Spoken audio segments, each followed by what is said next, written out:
तेरा भर्ती होने का सपना था, क्यों दंगे कर बैठा। ना जुल्म होए बर्दाश्त यार नू पंगे कर बैठा। हो ला लिया तेल बंदूक खा के आज किसकी सवारी। हो ला लिया तेल बंदूक खा के आज किसकी सवारी। या दुनिया शेर बनी हांडे नू बनना पड़े शिकारी रे। या दुनिया शेर बनी हांडे नू बनना पड़े शिकारी।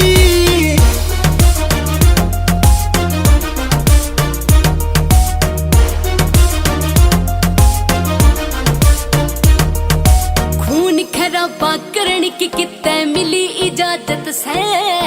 ठौजेड़ी कर पट मेली तेरी रोज की आदत से। तू देसन गलत पकड़ की मानस गुंडा समझे ना। ना की खातर लड़या करूं मैं गुंडा समझे ना। तने तीन जानते खो देगी या तेरी सरदारी। तने तीन जानते खो देगी या तेरी सरदारी। या दुनिया शेर बनी हांडे नू बनना पड़े शिकारी रे। या दुनिया शेर बनी हांडे नू बनना पड़े शिकारी।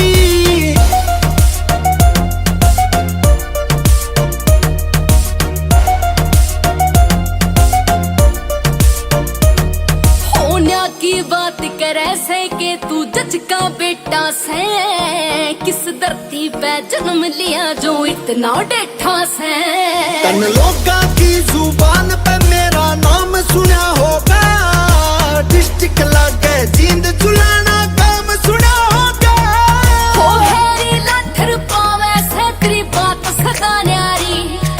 हैरी लाठर पावे से तेरी बात सदा न्यारी। या दुनिया शेर बनी हांडे नू बनना पड़े शिकारी रे। हाँ क्या बोलते कंपनी।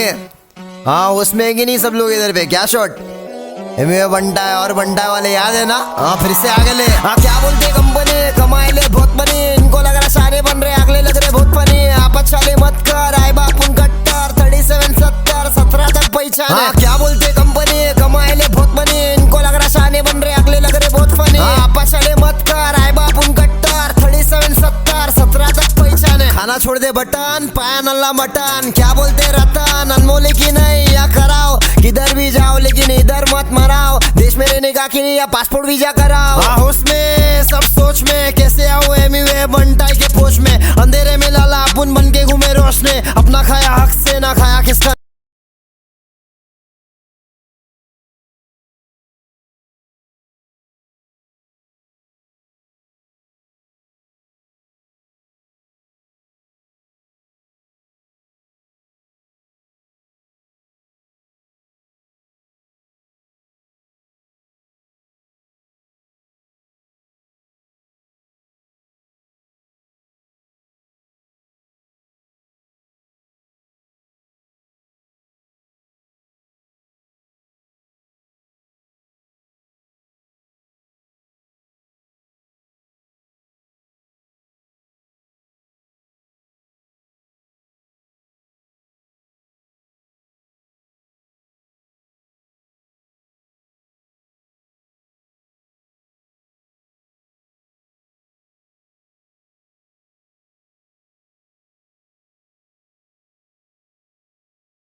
जगत में प्रत्येक व्यक्ति को किसी ना किसी प्रकार की निर्बलता अवश्य होती है। जैसे कोई बहुत तेजी से दौड़ नहीं पाता तो कोई अधिक भार नहीं उठा पाता, कोई असाध्य रोग से पीड़ित रहता है तो कोई पढ़े हुए पाठों को स्मरण में नहीं रख पाता। ऐसे अनेकों उदाहरण और भी हैं।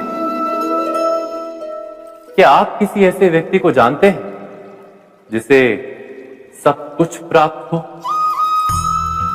और हम जीवन की उस एक निर्बलता को जीवन का केंद्र मानकर जीते हैं?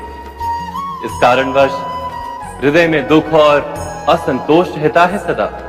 निर्बलता मनुष्य को जन्म से अथवा संजोग से प्राप्त होती है, किंतु उस निर्बलता को मनुष्य का मन अपनी मर्यादा बना लेता है। किंतु कुछ व्यक्ति ऐसे भी होते हैं जो अपने पुरुषार्थ और श्रम से उस निर्बलता को पराजित कर देते हैं। क्या भेद है उनमें और अन्य लोगों में? क्या आपने कभी विचार किया है? सरल सा उत्तर है इसका। जो व्यक्ति निर्बलता से पराजित नहीं होता, जो पुरुषार्थ करने का साहस रखता है हृदय में, वो निर्बलता को पार कर जाता है। अर्थात निर्बलता अवश्य ईश्वर देता है, किंतु मर्यादा मनुष्य का मन ही निर्मित करता है। स्वयं विचार कीजिए।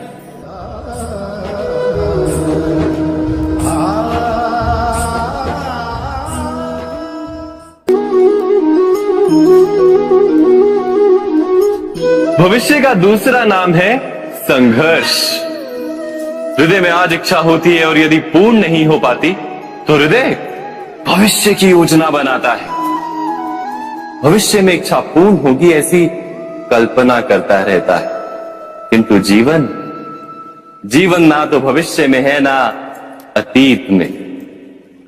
जीवन तो इस क्षण का नाम, अर्थात इस क्षण का अनुभव ही जीवन का अनुभव।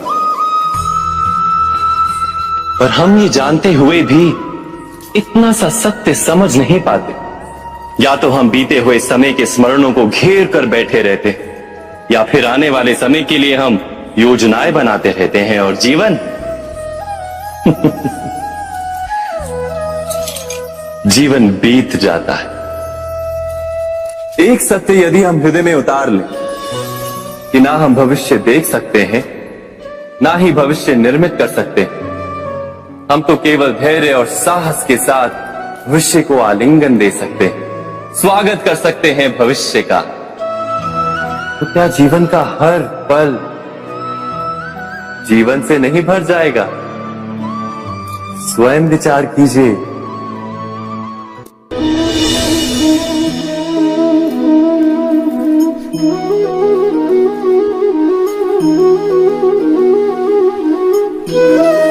ज्ञान प्राप्ति सदा ही समर्पण से होती है, यह हम सब जानते हैं।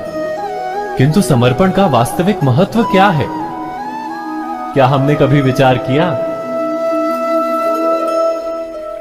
मनुष्य का मन सदा ही ज्ञान प्राप्ति में विभिन्न बाधाओं को उत्पन्न करता है।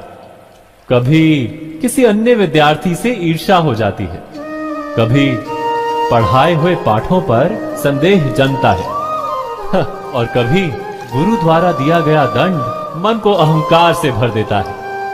नहीं, क्या ऐसा नहीं होता? न जाने कैसे कैसे विचार मन को भटकाते हैं और मन की इसी अयोग्य स्थिति के कारण हम ज्ञान प्राप्त नहीं कर पाते। मन की योग्य स्थिति केवल समर्पण से निर्मित होती है।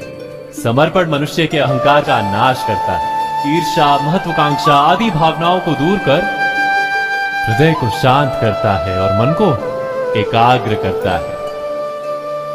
वास्तव में ईश्वर की सृष्टि में ना ज्ञान की मर्यादा है ना ज्ञानियों की। गुरु दत्तात्रेय ने तो गाय और श्वान से भी ज्ञान प्राप्त कर लिया था। अर्थात विषय ब्रह्म ज्ञान का हो या जीवन के ज्ञान का या गुरुकुल में प्राप्त होने वाले ज्ञान का, उसकी प्राप्ति के लिए गुरु से अधिक महत्व है उस गुरु के प्रति हमारा समर्पण। क्या ये सत्य नहीं?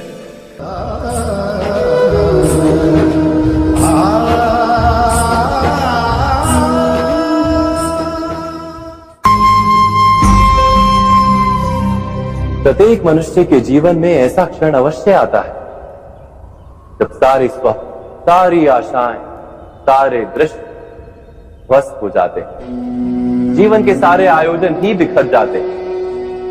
एक और धर्म होता है और दूसरी ओर सुख। इसी को धर्म संकट कहते हैं। जब धर्म का वहन ही संकट हो और धर्म का त्याग ही सुख हो। विचार कीजिए, कभी किसी स्वजन के विरुद्ध सत्य बोलने का अवसर प्राप्त हो जाता है, कभी ठीक दरिद्रता के समय सरलता से चोरी करने का मार्ग प्राप्त हो जाता है, कभी किसी शक्तिशाली राजनेता या राजा के कर्मचारी का अधर्म प्रकट हो जाता है। सबके जीवन में ऐसी घटना बनती ही रहती है।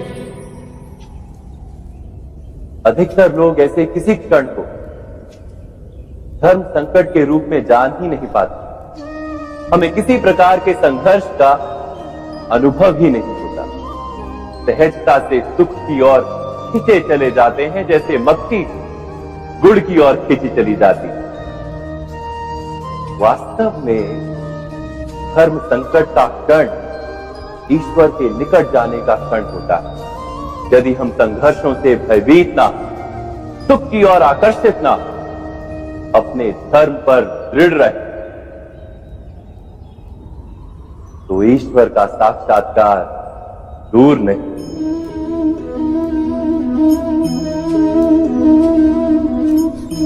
पवन से युद्ध करने वाला पत्ता यदि पेड़ से गिरता है तो भी आकाश की ओर उठता है। पवन से झुकने वाली घास वही भूमि पर रह जाती है। अर्थात धर्म संकट से यदि हम संकट को ही टाल दें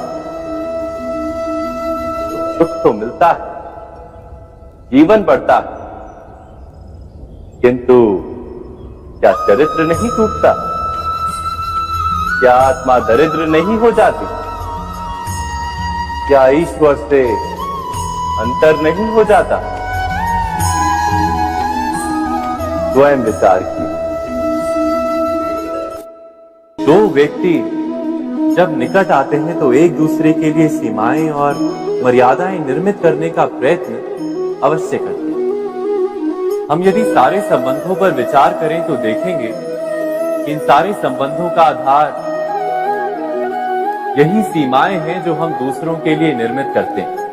और यदि अनजाने में भी कोई अन्य व्यक्ति इन सीमाओं को तोड़ता है तो उसी क्षण हमारा हृदय क्रोध से भर जाता है।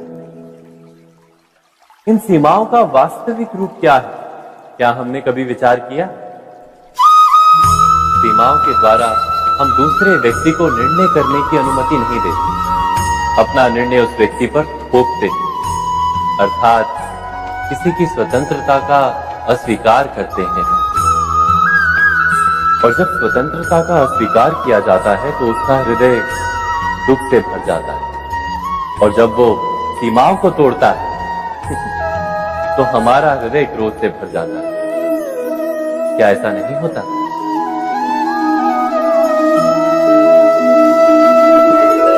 पर यदि एक दूसरे की स्वतंत्रता का सम्मान किया जाए तो किसी मर्यादाओं या सीमाओं की आवश्यकता ही नहीं होती। अर्थात जिस प्रकार स्वीकार किसी संबंध का देह है, क्या वैसे ही स्वतंत्रता किसी संबंध की आत्मा नहीं? स्वयं विचार कीजिए। सबके जीवन में ऐसा प्रसंग अवश्य आता है कि सत्य कहने का निश्चय होता है हृदय में, किंतु मुख से सत्य निकल नहीं पाता। कोई भय मन को घेर लेता है।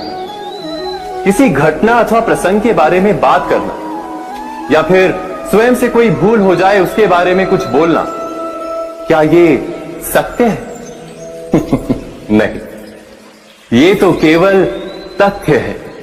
अर्थात जैसा हुआ था वैसा केवल बोल देना सामान्य सी बात है।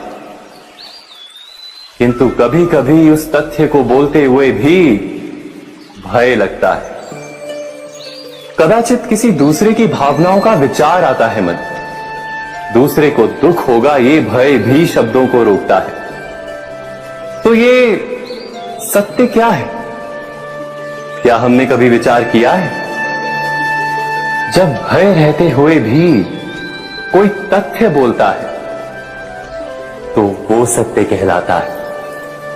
वास्तव में सत्य कुछ और नहीं, केवल निर्भयता का दूसरा नाम है। और निर्भय होने का कोई समय नहीं होता, क्योंकि निर्भयता आत्मा का स्वभाव है। अर्थात क्या प्रत्येक क्षण सत्य बोलने का क्षण नहीं होता?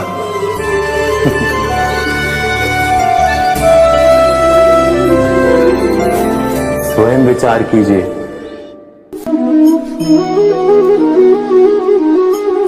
श्रेष्ठता का क्या अर्थ है? श्रेष्ठता का अर्थ है दूसरों से अधिक ज्ञान प्राप्त करना। अर्थात मूल्य इस बात का नहीं कि स्वयं कितना ज्ञान प्राप्त किया, मूल्य इस बात का है कि प्राप्त किया हुआ ज्ञान अन्य लोगों से कितना अधिक है।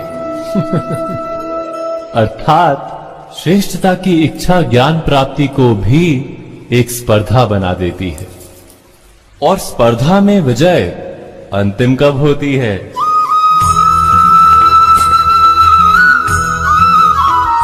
कुछ समय के लिए तो श्रेष्ठ बना जा सकता है, किंतु सदा के लिए कोई श्रेष्ठ नहीं रह पाता। फिर वही असंतोष, पीड़ा और संघर्ष जन्म लेता है। किंतु श्रेष्ठ बनने के बदले यदि उत्तम बनने का प्रयत्न करें तो क्या होगा? उत्तम का अर्थ है कि जितना प्राप्त करने योग्य है वो सब प्राप्त करना, किसी से अधिक पाने की इच्छा से नहीं, मात्र आत्मा की तृप्ति हेतु कुछ प्राप्त करना। उत्तम के मार्ग पर किसी अन्य से स्पर्धा नहीं होती, स्वयं अपने आप से स्पर्धा होती है। अर्थात उत्तम बनने का प्रयत्न करने वाले को देर अबेर सारा ज्ञान प्राप्त हो जाता है, बिना प्रयत्न के ही वो श्रेष्ठ बन जाता है। किंतु जो श्रेष्ठ बनने का प्रयत्न करता है वो श्रेष्ठ बने या ना बने, उत्तम कभी नहीं बन पाता।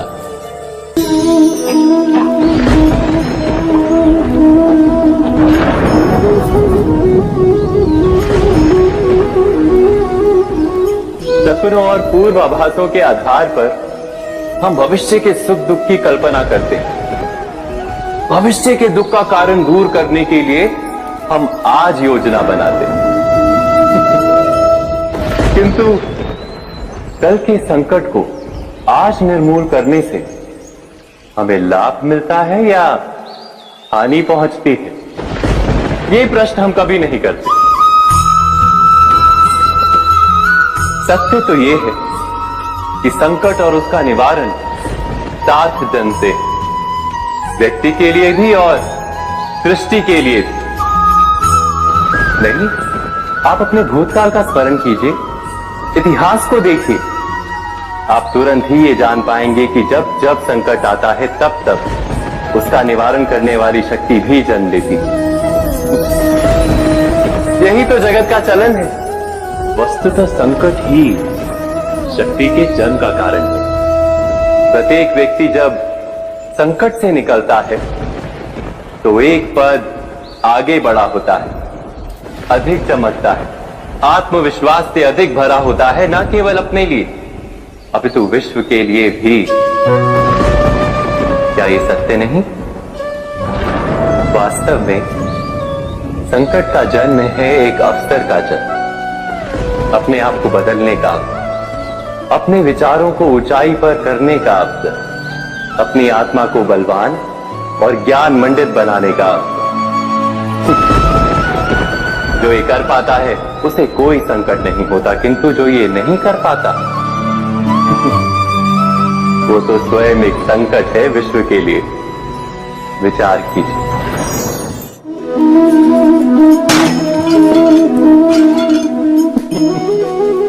स्वयं विचार कीजिए।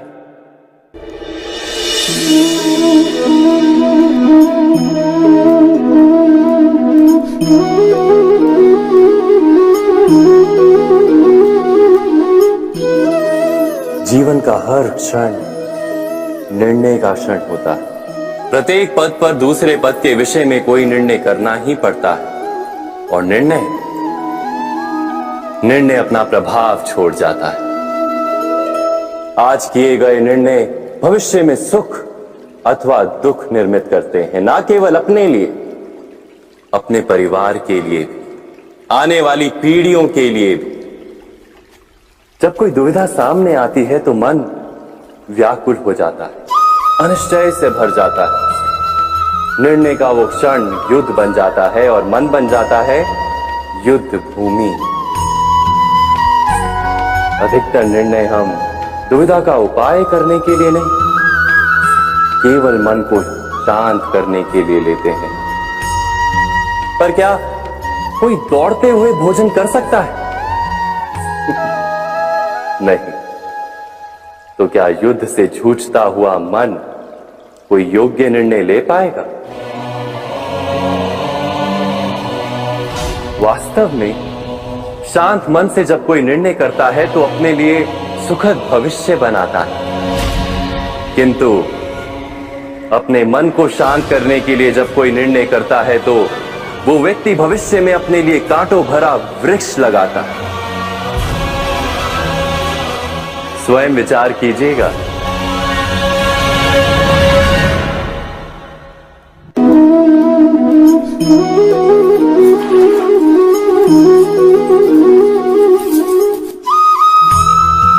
जीवन में आने वाले संघर्षों के लिए जब मनुष्य स्वयं को योग्य नहीं मानता, जब उसे अपने ही बल पर विश्वास नहीं रहता, तब वो सद्गुणों को त्याग कर दुर्गुणों को अपनाता है। वस्तुतः मनुष्य के जीवन में दुर्जनता जन्म ही तब लेती है जब उसके अंतर में आत्मविश्वास नहीं होता। आत्मविश्वास ही अच्छाई को धारण करता है। ये आत्मविश्वास है क्या?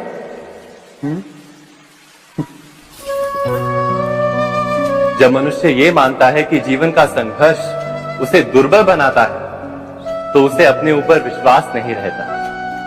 वो संघर्ष के पार जाने के बदले संघर्ष से छूटने के उपाय ढूंढने लगता है।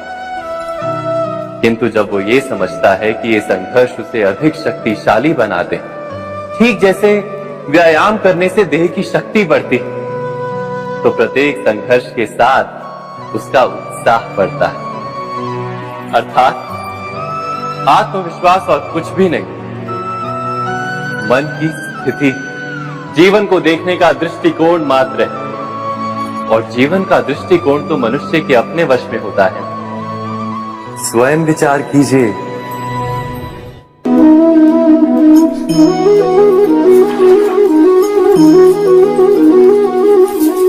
पिता सदा ही अपने संतान के सुख की कामना करते हैं, उनके भविष्य की चिंता करते रहते हैं। इसी कारणवश सदा ही अपने संतानों के भविष्य का मार्ग स्वयं निश्चित करने का प्रयत्न करते रहते हैं। जिस मार्ग पर पिता स्वयं चला है, जिस मार्ग के कंकर पत्थर को स्वयं देखा है, मार्ग की छाया, मार्ग की धूप को स्वयं जाना है, उसी मार्ग पर उसका पुत्र भी चले, यही इच्छा रहती है हर पिता की। निसंदेह उत्तम भावना है ये, किंतु 3 प्रश्नों के ऊपर विचार करना हम भूल ही जाते हैं। कौन से प्रश्न? प्रथम प्रश्न, क्या समय के साथ प्रत्येक मार्ग बदल नहीं जाते? क्या समय सदा ही नई चुनौतियों को लेकर नहीं आता? तो फिर बीते हुए समय के अनुभव नई पीढ़ी को किस प्रकार लाभ दे सकते हैं? दूसरा प्रश्न, क्या प्रत्येक संतान अपने माता पिता की छवि होता है? हाँ, संतानों को संस्कार तो अवश्य माता पिता देते हैं, किंतु भीतर की क्षमता तो ईश्वर देते हैं। तो जिस मार्ग पर पिता को सफलता मिली है, विश्वास है कि उसी मार्ग पर उसकी संतानों को भी सफलता और सुख प्राप्त होगा। तीसरा प्रश्न, क्या जीवन के संघर्ष और चुनौतियां लाभकारी नहीं होती? क्या प्रत्येक नया प्रश्न एक नए उत्तर का द्वार नहीं खोलता? तो फिर संतानों को नए नए प्रश्नों, संघर्षों और चुनौतियों से दूर रखना, ये उनके लिए लाभ करना कहलाएगा या हानि पहुंचाना? अर्थात जिस प्रकार संतान के भविष्य का निर्माण करने के बदले उसके चरित्र का निर्माण करना श्रेष्ठ है, वैसे संतानों के जीवन का मार्ग निश्चित करने के बदले उन्हें नए संघर्षों के साथ जूझने के लिए मनोबल व ज्ञान देना अधिक लाभदायक नहीं होगा? स्वयं विचार कीजिए। मनुष्य की सबसे बड़ी दुर्बलता क्या होती है? सोचिए। धन, प्रेम, अहंकार। मनुष्य की सबसे बड़ी दुर्बलता होती है उसके रहस्य।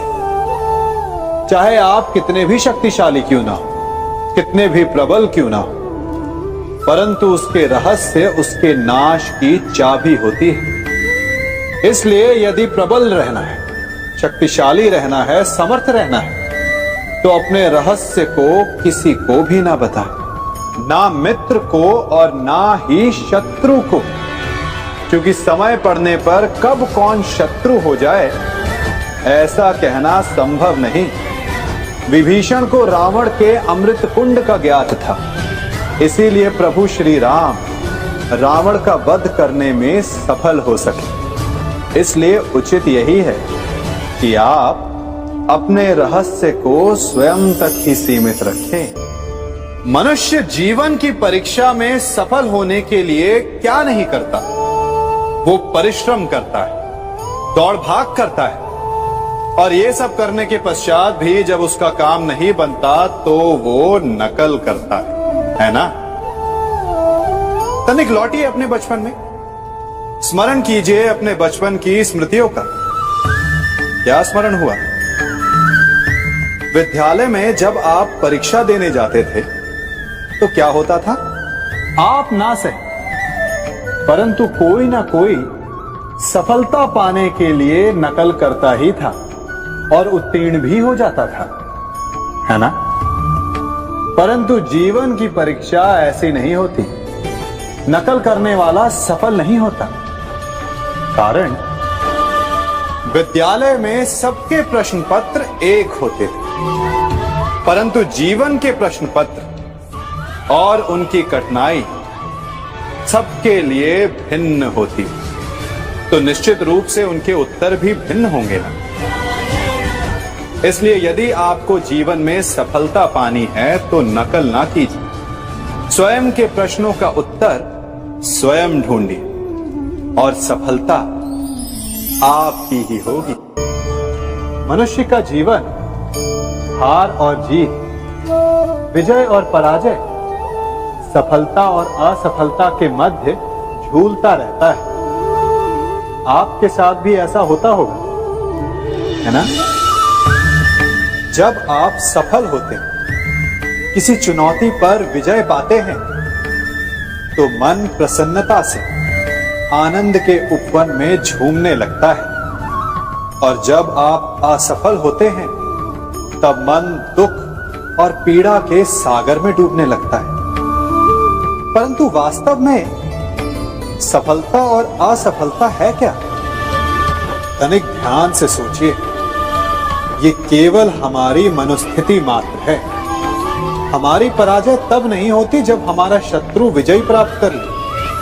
हमारी पराजय तब होती है जब हम पराजय स्वीकार कर लें। हम असफल तब नहीं होते जब हम लक्ष्य ना पा सके। हम असफल तब होते हैं जब हम प्रयास करना बंद कर दें। इसलिए प्रयास करते रहें और हार ना माने, क्योंकि जिस दिन आप हार स्वीकारना बंद कर देंगे, जीत आपके चरणों में होगी। अब सबने बरगद के वृक्ष को तो देखा ही होगा। क्या आपको ज्ञात है, बरगद के वृक्ष के बीज का आकार राई से भी छोटा होता है, परंतु बरगद का वृक्ष संसार के महाकाय वृक्षों में जाना जाता है।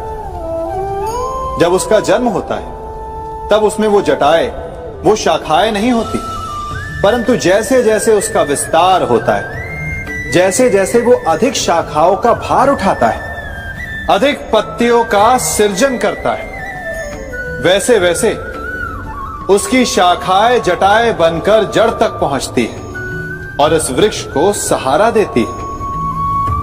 ये जीवन का बहुत महत्वपूर्ण पथ है। बिना लोभ लालच शुभ कार्य करें, अन्य लोगों की सहायता करें।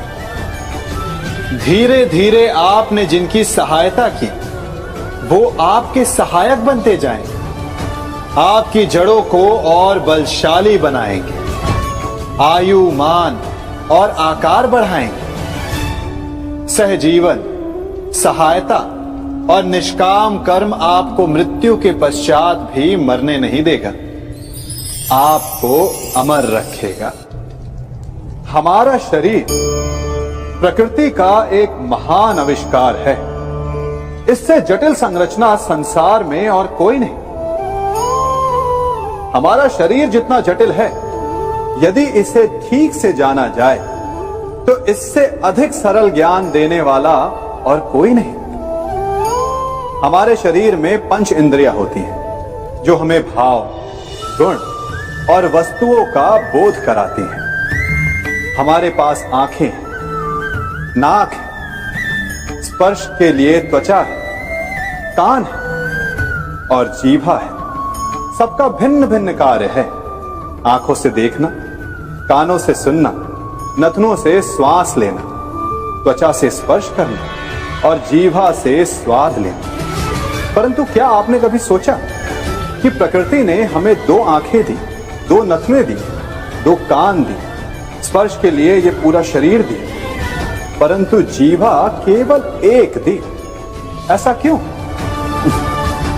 क्योंकि प्रकृति चाहती है कि हम देखें अधिक, सुने अधिक और ज्ञान अधिक अर्जित करें, बोले कम।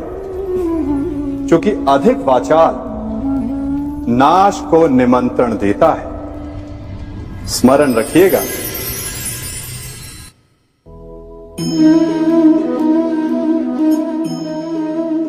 ये सदा यही कहते आए कि यदि आगे बढ़ना है तो अपनों का साथ दो। सत्य कहते हैं, अपनों का साथ देना ही चाहिए, परंतु साथ देने से पूर्व ये अवश्य पहचान लेना चाहिए कि अपने हैं कौन। क्या अपने वही होते हैं जिनके साथ हमारा रक्त संबंध होता है, या अपने मित्र? अपने वो होते हैं जो हमें सद्कार्य के लिए प्रेरित करें, हमें आगे बढ़ाएं, हमारा साथ दें। और वो जिनका साथ देने से समाज का नाश, धर्म की हानि, वो सगे हो करके भी सगे नहीं होते। इसलिए जब अपनों की परिभाषा का चुनाव करें तो उन्हें अपना माने जो आपका साथ दे, उन्हें नहीं जो हमें अज्ञान के मार्ग पर ले जाएं।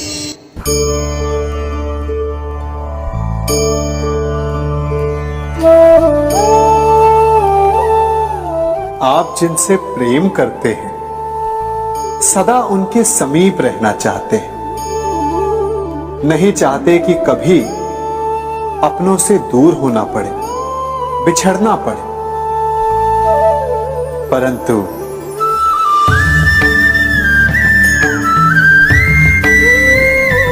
एक समय के पश्चात अपनों से दूर हो जाना उन्नति के लिए आवश्यक है। आप माता पिता हैं। यदि आप अपनी संतान के जीवन के हर पग पर उनका मार्गदर्शन करते रहेंगे तो आपकी संतान स्वयं मार्ग चुनना कैसे सीखेगी? मार्ग के कांटों से स्वयं को बचाना कैसे सीखेगी? इसीलिए एक समय के पश्चात अपनों से बनाई गई दूरी सदा लाभदायक रहती है। आज मैं आप सबको एक कथा सुनाता हूं। एक दिन प्रातः एक व्यापारी अपने घर से निकला। घर से निकलते ही एक बिल्ली ने उस व्यापारी का मार्ग काट दिया। व्यापारी घबरा गया, वो फिर से घर लौट गया और शुभ घड़ी की प्रतीक्षा करने लगा। और जब वो पुनः अपने घर से निकला तब वो वाहन जा चुका था जिससे राजा तक पहुंचकर उसे भेंट देनी थी। राजा को भेंट नहीं मिली। राजा क्रोधित हो गए। राजा ने उस व्यापारी का व्यापार बंद करवा दिया। इस कारण व्यापारी क्रोधित होकर घर पर अपनी पत्नी से लड़ बैठा। पत्नी अपने बच्चों समेत मैके वापस चली गई और उस व्यापारी के जीवन में यदि कुछ रह गया था तो केवल अंधकार। और इन सब का कारण वो उस बिल्ली को मानता रहा जिसने उसका मार्ग काटा था। ऐसा ही एक दूसरा व्यापारी राजा को भेंट देने निकला और उस व्यापारी का मार्ग भी एक बिल्ली ने काट दिया। वो व्यापारी तनिक घबराया, परंतु उसने आगे बढ़ना अधिक उचित समझा। राजा तक वो समय पर पहुंचा। उसने राजा को भेंट दी। राजा प्रसन्न हुए और राजा ने व्यापारी को अपना व्यापार बढ़ाने की अनुमति दी, स्वर्ण आभूषण दी। जब व्यापारी घर पर पहुंचा तो पत्नी को आभूषण और अपने बच्चों को देने के लिए वस्त्र थे उसके पास। हर ओर प्रसन्नता थी। समझ रहे हैं ना? दोनों के साथ एक ही प्रकार की घटना हुई, परंतु दोनों की प्रतिक्रिया भिन्न थी। ऐसा ही हमारा जीवन भी है। हमारे जीवन में प्रारब्ध का अपना स्थान है, परंतु उससे कई अधिक महत्वपूर्ण हमारी प्रतिक्रिया, हमारे सोच का प्रभाव है, क्योंकि यही हमारे जीवन को आकार देते हैं। इसलिए अपनी सोच को सकारात्मक रखिए। आपका जीवन सदैव आनंदमय।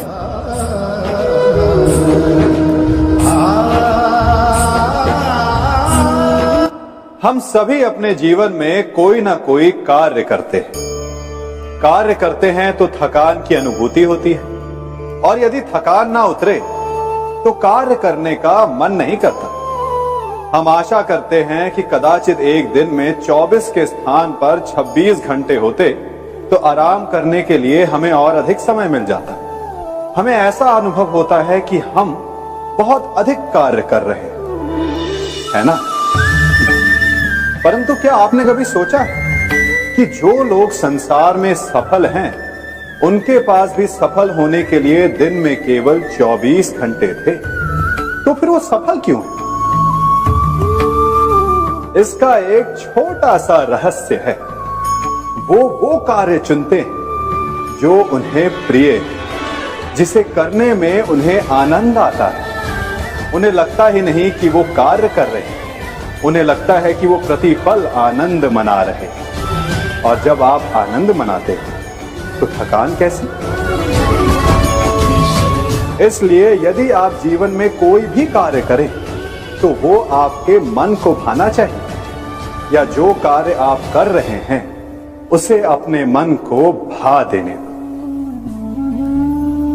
सफलता आपको मिलेगी। कभी सोचा है हमारा जीवन भी उस रेत की घड़ी की भांति है? जो रेत नीचे गिर चुकी है वो हमारा अतीत है, जो अब भी ऊपर है वो हमारा आने वाला भविष्य है, और वर्तमान ये संकुचित स्थल है जहां से धीरे धीरे करके रेत गिर रही है। अर्थात हमारे पास जीने के लिए यही एक क्षण है। उसका उपयोग कैसे करना है ये हम पर निर्भर करता है। जो बीत गया उसका दुख मनाना है, या जो भविष्य में होने वाला है उसकी प्रतीक्षा में क्रोध करना है। सब कुछ करने के लिए यही एक क्षण है। प्रसन्न रहना है तो उसके लिए भी यही एक पल है। प्रतीक्षा करते रहोगे तो ये पल भी भूतकाल में बदल जाएगा।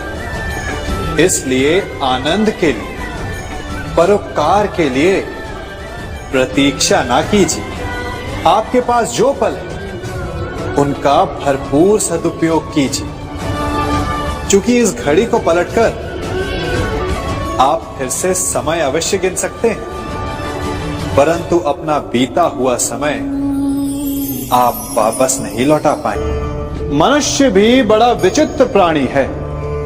अपनों से नीचे के स्तर के लोगों को वो हे दृष्टि से देखता है, उनका उपहास उड़ाता है, उनसे बार बार कहता है कि तुम्हारा कुछ नहीं हो सकता, तुम भविष्य में कुछ नहीं कर पाओगे।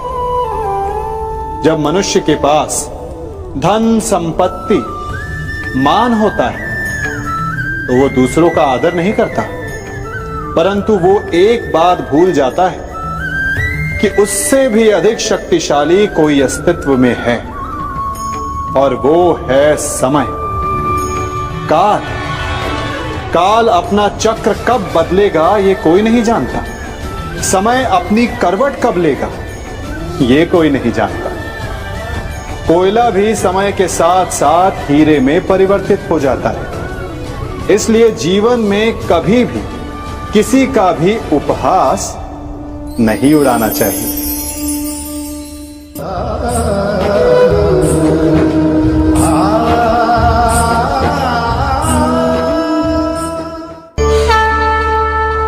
गर्व, अभिमान और अहंकार, ये तीनों सुनने में एक जैसे लगते हैं, परंतु तीनों का अर्थ भिन्न होता है और परिणाम भी। तीनों का आरंभ प्रेम से होता है।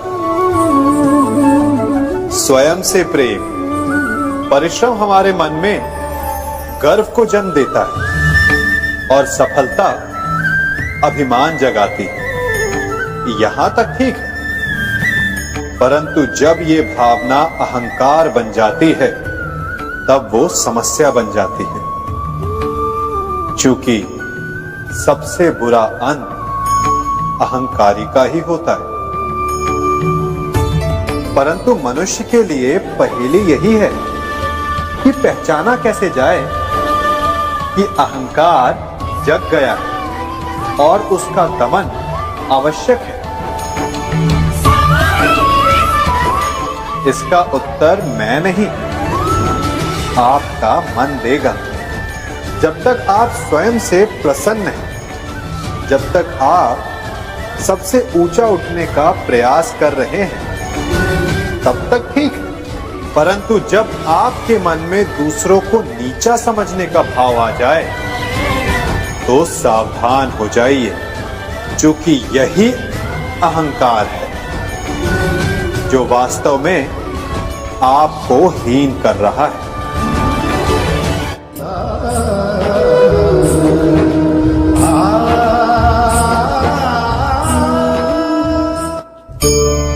आज मैं आप सबको एक कहानी सुनाता हूं। एक दिन गोकुल में दो व्यापारी आए।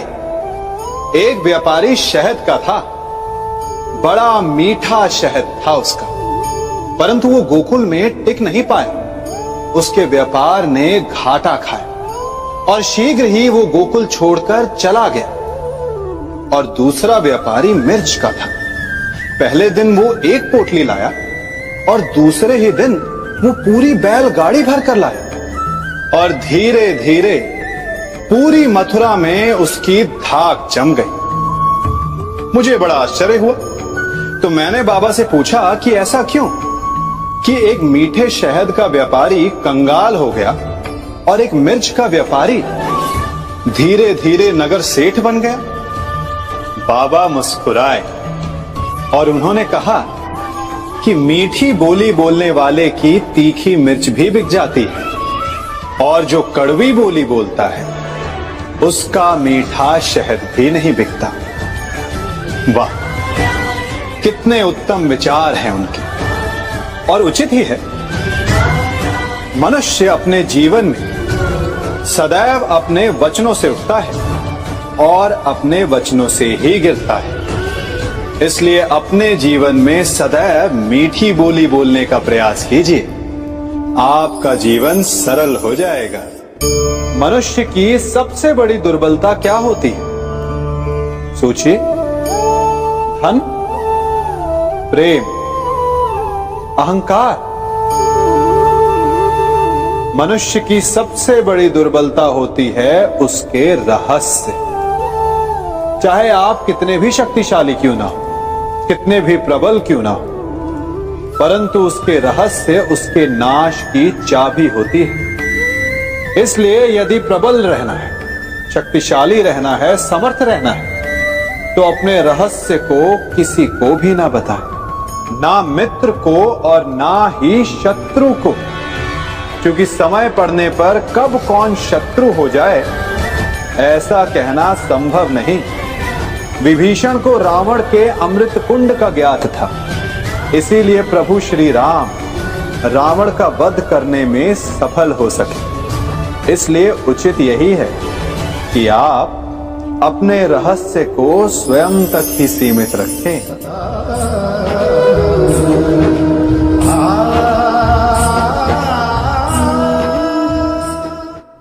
युवा अवस्था भी हमारे जीवन का कितना सुंदर काल होता है ना। बाहु में बल, मन में कुछ बड़ा कर जाने की चाह, आंखों में भविष्य के सुंदर और कोमल सपने। और इसी अवस्था में मनुष्य के भीतर पनपता है प्रेम। किसी को देखकर उस पर मन मोहित हो जाता है और फिर मनुष्य अपना सब कुछ उस पर न्यौछावर कर देना चाहता है। फिर प्रेम की परिणति होती है विवाह में। क्यों? सबको अपने खट्टे मीठे संस्मरण स्मरण हुआ है ना। परंतु यहीं से अधिकतर माता पिता और संतान के मध्य विचारों का विरोध प्रारंभ हो जाता है। संतान को लगता है कि उसका चुना जीवन साथी ही उसके लिए उपयुक्त है, और माता पिता को लगता है कि संतान अनजाने में भूल कर रही है। संतान का तर्क होता है कि उसे विवाह किससे करना है, ये उसका अधिकार है, और माता पिता का तर्क ये होता है कि अब भी जीवन साथी चुनने की समझ संतान में है ही नहीं। तो इस अवरोध को काटा कैसे जाए, उचित निर्णय कैसे लिया जाए?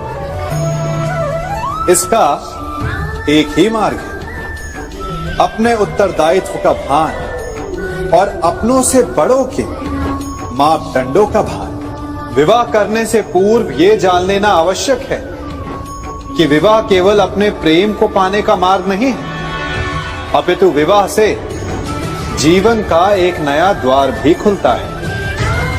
और हर नए जीवन के साथ नए उत्तरदायित्व भी होते हैं, और यदि इन उत्तरदायित्वों को समझकर निर्णय लिया जाए तो विश्वास कीजिए आपका दाम्पत्य जीवन आनंद से भरा रहेगा और आपको कभी ये पछतावा नहीं होगा कि आपने कोई अनुचित निर्णय लिया। सागर का जल वाष्प बनकर उड़ता है, तब वो हमें दिखाई नहीं देता। मेघ उस जल को अपने भीतर छिपा लेते हैं, लंबी यात्रा करते हैं, प्रयास करते हैं कि वो जल सदा उनके भीतर छिपा रहे। परंतु जब वायु का वेग उन्हें उड़ाकर किसी पर्वत से ले जाकर के टकरा देता है, तब उन मेघों को बरसना ही पड़ता है, क्योंकि यही नियति है, यही प्रकृति है। क्योंकि जल को सागर में जाकर मिलना ही है।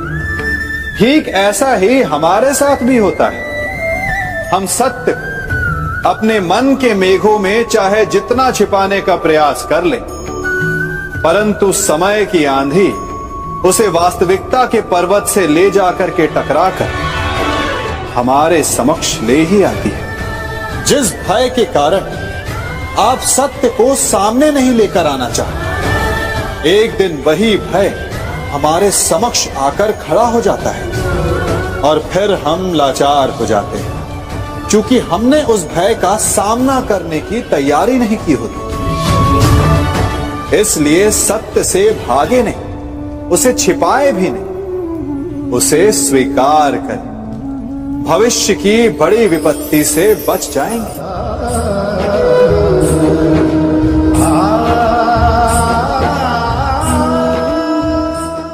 कभी कभी आप सबके जीवन में एक ऐसी विचित्र समस्या अवश्य आती है कि शक्तिशाली के समक्ष मौन हो जाए।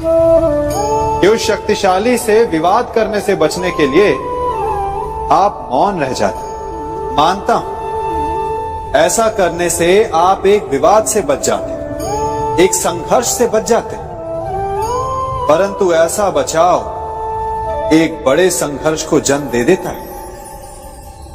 कैसे? हमारा मौन रहना अनजाने में उसका समर्थन बन जाता है और वो स्वयं को अधिक शक्तिशाली अनुभव करता है और यहां से हमारा दमन प्रारंभ हो जाता है। एक के बाद एक हम अन्याय में अनचाहे रूप से सम्मिलित होते चले जाते हैं। तो इसका तोड़ क्या है? ये समझने के लिए ये जानना आवश्यक है कि ऐसी कौन सी बात है जो आपको विरोध करने से रोकती है। ये सामने वाले की शक्ति नहीं जो आपको रोकती है, यह आपके भीतर छिपा भय है जो आपको रोकता है। हाँ, कभी कभी भय आपकी सुरक्षा अवश्य कर सकता है, परंतु साथ साथ ये भी जानना आवश्यक है कि ये भय ही है जो आपको मौन भी रखता है। इसलिए अपने मन से भय को निकालिए और खुलकर अनीति का, अन्याय का विरोध कीजिए और फिर देखिएगा आपका मन कितना मुक्त, कितना हल्का अनुभव करेगा।